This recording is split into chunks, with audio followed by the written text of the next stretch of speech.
తెలంగాణలో రాజకీయాలు రోజురోజుకు రసవత్తరంగా మారుతున్నాయి.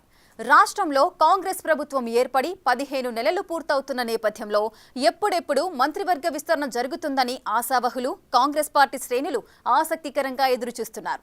అయితే మంత్రివర్గ విస్తరణ ప్రక్రియ అంతుపట్టడం లేదంటున్నారు. మంత్రిత్వ శాఖల భర్తీకి ఏఐసీసీ పచ్చజెండా ఊపినట్లు ప్రచారమైతే జరుగుతోంది.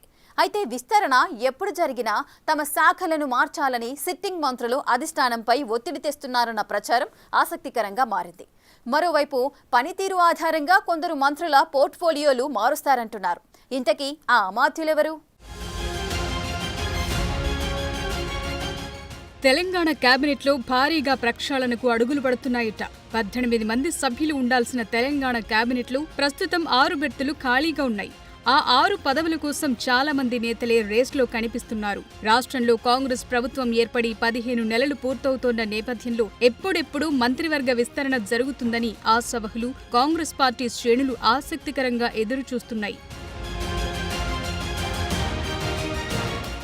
గత కొంతకాలంగా కేబినెట్ విస్తరణ అంశంపై కాంగ్రెస్ అధిష్టానం పలు దఫాలుగా చర్చలు జరుపుతూనే ఉంది. కొత్తగా వచ్చిన తెలంగాణ కాంగ్రెస్ ఇన్ఛార్జ్ మీనాక్షి నటరాజన్ కూడా రాష్ట్రంలోని కీలక నేతలతో వ్యక్తిగతంగా భేటీ అవుతూ పరిస్థితులపై ఆరా తీస్తున్నారట. దీంతో మంత్రివర్గ విస్తరణ విషయంలో అధిష్టానం ఓ నిర్ణయానికొచ్చిందని చర్చించుకుంటున్నారు. ప్రస్తుతం రాష్ట్రంలో ఖాళీగా ఉన్న కేబినెట్ బెర్తులు ఎవరెవరికి కేటాయించాలన్న దానిపై హైకమాండ్ ఓ నిర్ణయానికొచ్చిందంటున్నారు. ఖాళీగా ఉన్న స్థానాలను భర్తీ చేయడంతో పాటు ఇప్పుడున్న మంత్రుల శాఖలను కూడా మార్చే దిశగా కసరత్తు జరుగుతున్నట్టు చెప్తున్నారు. పనితీరు ఆధారంగా కాంగ్రెస్ హైకమాండ్ మంత్రుల శాఖల మార్పులు, చేర్పులు చేయనున్నట్లు ప్రచారం జరుగుతోంది. తనకు ఇచ్చిన శాఖలపై సీనియర్ నాయకుడు ఉత్తమ్ కుమార్ రెడ్డి అసంతృప్తితో ఉన్నారన్న ప్రచారం చాలా కాలంగా కాంగ్రెస్ వర్గాల్లో వినిపిస్తోంది. ఉత్తమ్ దగ్గరున్న పౌర సరఫరాలు, ఇరిగేషన్ శాఖలు వేరొకరికి ఇచ్చి వేరే కీలక శాఖలను ఆయనకు ఇచ్చే దిశగా చర్చలు జరుగుతున్నాయట.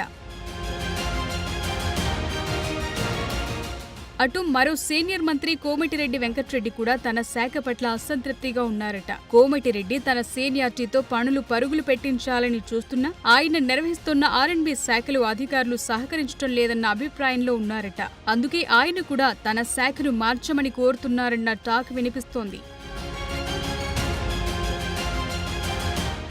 మరోవైపు తెలంగాణలో ఎక్సైజ్ శాఖ పనితీరుపైన ప్రభుత్వ, పార్టీ పెద్దలు అసంతృప్తితో ఉన్నారంటున్నారు. ఆ శాఖను చూస్తోన్న జూపల్లి కృష్ణారావు దగ్గరున్న ఎక్సైజ్ శాఖను మరొకరికి ఇచ్చే ఛాన్స్ ఉందంటున్నారు. అలాగే ఇప్పుడు మంత్రుల దగ్గర అదనంగా ఉన్న శాఖలను కొత్త మంత్రులకు ఇవ్వటానికి ప్లాన్ చేస్తున్నారట. ప్రస్తుతానికి కేబినెట్లోకి 4గురినే తీసుకోవచ్చంటున్నాయి ఏఐసీసీ వర్గాలు.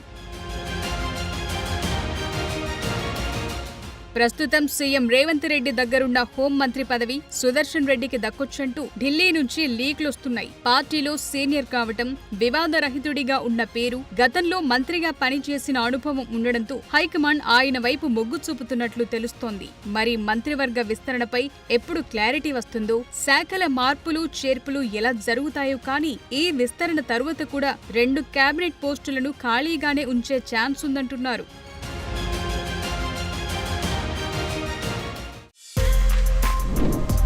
For more videos like this, subscribe Big TV channel.